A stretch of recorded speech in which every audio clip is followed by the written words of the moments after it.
İşkur, istihdamı artırmak ve kalifiye eleman sayısını artırmak için uzun süredir bazı iş yerlerine işbaşı eğitim programı adı altında eleman vermekte ve bu elemanların belli sürelerle 4 aylık, 6 aylık veya 9 aylık süreyle maaşlarını ödeyerek bunların orada hem çalışmalarını hem de o iş alanda tecrübe kazanmaları amacıyla iş yerlerine ve işsiz gençlere destek vermektedir. Tabii biz de bir iş yeri olarak İşkur'un işbaşı eğitim programından 2013 yılından beri istifade ediyoruz. Bugüne kadar birkaç program aldık. Bu programların başarıyla bitirdik. Bizde çalışan arkadaşlar sertifikalarını aldılar. Ve şu anda bizde çalışan arkadaşların tümü de iş sahibidirler. Kimi bizde çalışıyor, kimi başka kuruluşlarda çalışıyor ancak işsiz kalmadılar. Tabii bizim en son aldığımız programın süresi bittikten sonra biz tekrar İşkur'a yeni eleman almak için müracaat ettik. Yeni bir işbaşı eğitim programı başlatmak amacıyla. Bizim dosyamız yaklaşık bir ay İşkur'da kaldı. Müracaat dosyamız İşkur komisyondan geçti ve bizden alacağımız arkadaşlarla beraber gidip sözleşme imzalamamızı istediler.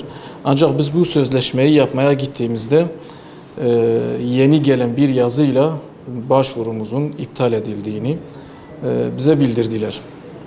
Tabii biz şifai olarak İşkur yetkilileriyle yaptığımız görüşmede bu iptal sebebinin yani firmanın başarısızlığından veya programını eksik yaptığından yani firmadan kaynaklanan herhangi bir eksiklikten kaynaklanmadığını ancak tepeden gelen bir emirle, bir yazıyla işte efendim şirket yöneticilerinden birinin işte geçmişte hüküm giydiği, bundan dolayı da işte o hal kapsamında bunun iptal edildiği bize tebliğ edildi. Fakat bize verilen resmi yazıda bu şekilde yazılmıyor. İşkur komisyondan geçmediği şeklinde beyan edilmiş. Oysa İşkur sisteminde de görülebiliyor ki aslında dosyamız İşkur komisyondan geçmiş, kabul görmüş. Fakat maalesef işte böyle bir gerekçeyle reddedildiğini biliyoruz. Şimdi şirket yöneticilerinden geçmişte hüküm alan kimdir? Geçmişte hüküm alan benim.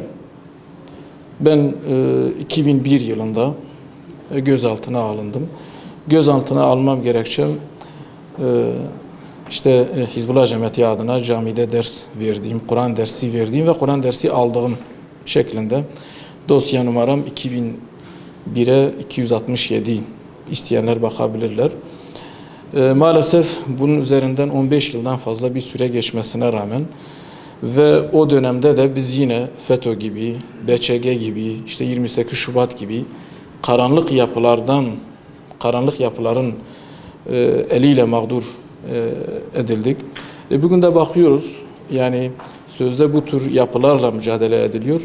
Fakat yine benzer şekilde mağdur ediliyoruz. Yine aynı şekilde terörist ilan ediliyoruz. Biz ajans olarak, İlke Haber Ajansı olarak 2007 yılından beri yayın faaliyetlerimize başlamışız. Bizim yayın politikamız bellidir. Yaklaşık 10 yıldır yaptığımız haberler belli. Bizim yayın politikamızın gerçekten terörizme hizmet edip etmediği de çok net olarak açıktadır. Fakat maalesef kimlerin eliyle yapıldığı veya neden bu şekilde yapıldığını bilmiyoruz. Ancak öyle görüyoruz ki tekrar böyle karanlık yapıların devrede olduğunu görüyoruz. O hal ilan edildi. Sayın Cumhurbaşkanı çıkıp dedi ki biz o hali halka karşı ilan etmedik. Biz o hali kendimize ilan ettik, devlete ilan ettik. Fakat maalesef bakıyoruz ki bugün o halin kılıcı tekrar karanlık yapıların elindedir ve halkın karnına saplanmaktadır.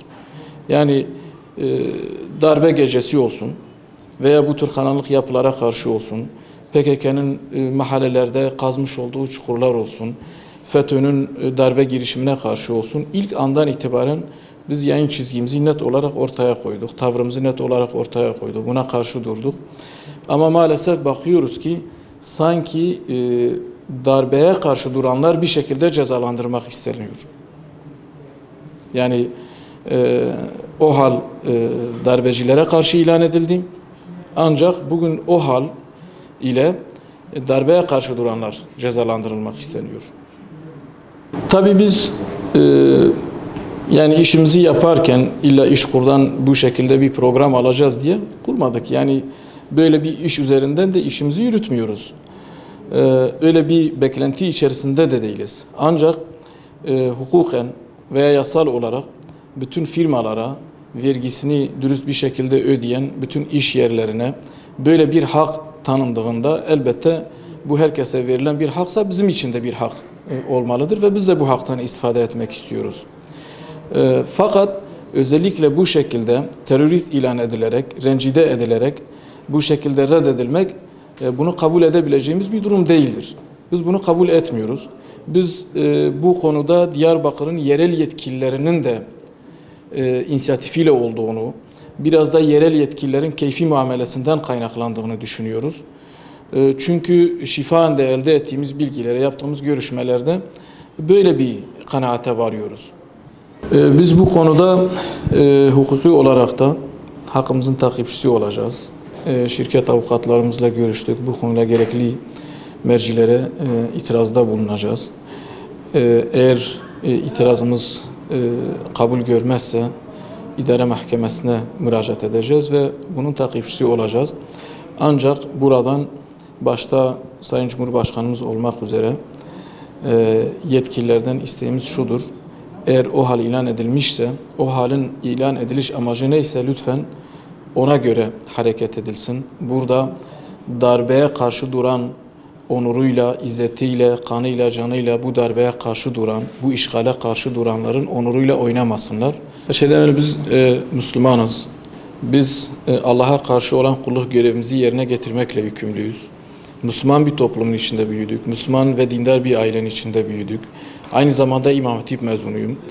En doğal hakkımız odur ki camiye gidelim. Camide Kur'an dersi alalım, Kur'an'ı okuyalım. Peygamberimiz Aleyhisselatü Vesselam sizin en hayırlınız Kur'an'ı öğrenen ve öğretendir diye buyuruyor. Fakat biz bunun için cezalandırıldık. Camiye gitmek, Kur'an dersi almak, Kur'an dersi vermek. Maalesef bugün bu dosyadan da bize ceza veren hakimlerin de bugün FETÖ davasından dolayı açığa alındıklarını ve cezaevinde olduklarını görüyoruz. Bizzat bize ceza veren mahkeme heyetinin başkanı Süleyman İnce şu an FETÖ'den hem açığa alınmış hem cezaevindedir. Yine Ömer Adil Küçük adındaki hakim de FETÖ'den dolayı açığa alınmış durumdadır. Aslında bugün bizim bu hakkımız aranması ve bu mağduriyetimizin giderilmesi gerekirken bakıyoruz ki yani FETÖ'cü hakimlerin bize vermiş olduğu ceza üzerine bir kez daha cezalandırılıyoruz. Bunun üzerinde 15 yıl geçmiş. Memnu hakların iadesi yapılmış. Sicil kaydı silinmiş. Fakat halen sanki cezalıymışız gibi, hala bu cezayı ömür boyunca çekecekmişiz gibi bu şekilde bir tavırla, bir durumla karşı karşıyayız. Bu hukuka aykırı bir şeydir. Bu kabul edilebilir bir durum değildir. Biz elbette de hukuki yollarla hakkımızı takipçisi olacağız ve bunun peşini bırakmayacağız.